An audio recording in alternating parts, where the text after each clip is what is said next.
ہر ریاست اور سماج کا فرض ہے کہ وہ وطن کے لیے جان دینے والوں کو یاد کرے اور ان کے ورثاء کا پورا خیال رکھے۔ اس تناظر میں سندھ حکومت کا یہ فیصلہ مستحسن ہے کہ ضلع شکارپور میں 9600 ایکڑ جنگلاتی زمین مسلح افواج کے 500 شہداء کے ورثاء کے لیے منظور کر لی گئی تاکہ وہ کھیتی باڑی کے ذریعے زندگی سہل بنا سکیں۔ آرمی 2001 سے کوشاں تھی کہ شکارپور میں 35,000 ایکڑ زمین مل جائے، لیکن مشرف حکومت نے جانے کیوں اس پہ توجہ نہیں دی اور بعد کی حکومتیں بھی یہ معاملہ ٹالتی رہیں۔ فوجی افسروں اور جوانوں کو ان کی خدمات اور بہادری کے عوض زمین الاٹ کرنے کا کام برطانوی دور میں شروع ہوا، لیکن اس الاٹمنٹ کی وجوہات، مقاصد اور الاٹی کا ریکارڈ رکھا جاتا تھا۔ زمین کا مالک صوبہ تھا اور فوج کو زمین لیز پہ طے شدہ مقاصد کے لیے دی جاتی تھی، اور یہ مقاصد اصل مالک یعنی صوبے کی مرضی کے بغیر تبدیل نہیں ہو سکتے تھے۔ مگر پاکستان بننے کے بعد فوج کو زمین کی الاٹمنٹ اور اس کی تفصیلات کا معاملہ بھی حساس قومی معاملات کی فہرست میں ڈال دیا گیا، اور اس بابت کبھی فوج یا ریاست کی جانب سے کوئی جامع باضابطہ تفصیلات نہ آ سکیں۔ اب انگریز دور کی لاہور چھاونی کو ہی لے لیجئے۔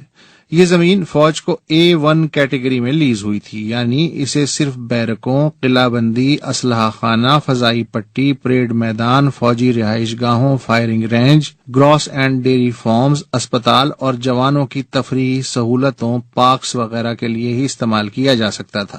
آج آپ کو لاہور کینٹونمنٹ کے 80% رقبے پہ بڑے بڑے گھر، کمرشل مراکز، پلازے، سینما، شادی ہال، بیکریاں اور چکن تکے نظر آئیں گے، پھر بھی یہ کنٹونمنٹ ہی کہلاتی ہے۔ جانے نوشہرہ میں جو زمین کبھی فائرنگ رینج کے لیے الاٹ ہوئی تھی، وہ آہستہ آہستہ پھلدار باغات میں کب بدل گئی۔ جنوبی پنجاب اور سندھ میں جو ہزاروں ایکڑ زرعی زمین الاٹ ہوئی، ان میں سے اکثر کے مالک ریٹائرڈ و حاضر فوجی افسر غیر حاضر کیوں ہیں، اور ان کی زمینیں سویلین ذمہ دار کرائے پہ کیسے استعمال کر رہے ہیں؟ اور جن چھوٹے کاشتکاروں کو پیڑھی در پیڑھی زرعی محصولات کی وصولی کے باوجود بے دخل کیا گیا، ان میں سے اکثر اپنی بوسیدہ محصولاتی فائلیں اٹھائے ادھر سے ادھر جوتیاں کیوں چٹکا رہے ہیں، یا پھر نازل مالکان کی زمینوں پہ ہاری کیوں بن گئے؟ کیا آپ نے چولستان میں 380 روپے ایکڑ پہ زمین الاٹ کرانے والے کسی پرویز مشرف یا خالد مقبول کو اپنے ہی رقبے پہ کبھی ٹریکٹر چلاتے دیکھا؟ پچھلے 68 برس میں لگ بھگ 15 سے 20 ہزار جوانوں اور افسروں نے وطن پہ جان قربان کی، اور اس وقت تقریباً 13 لاکھ کے لگ بھگ پینشن یافتہ فوجی موجود ہیں۔ ان سب کو رہائش اور زندگی کی باوقار سہولتیں فراہم کرنا ریاست کا فرض ہے۔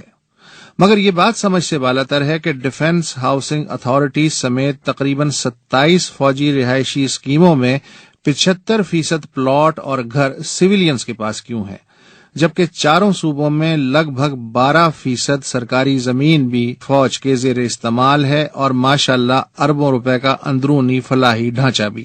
60 لاکھ بے مکان شہری اور 3 کروڑ بے زمین کسان تو جائیں بھاڑ میں، مگر مائی باپ اسی وطن میں پولیس اور نیم فوجی اداروں کے ہزاروں شہداء کے تھوڑے بہت ورثاء بھی تو رہتے ہیں۔ یہ نااہل، کرپٹ، سفاک، مشکوک سویلینز تو کبھی بھی ان کے لیے کچھ نہیں کریں گے۔ آپ ہی کچھ خیال کر لو مائی باپ۔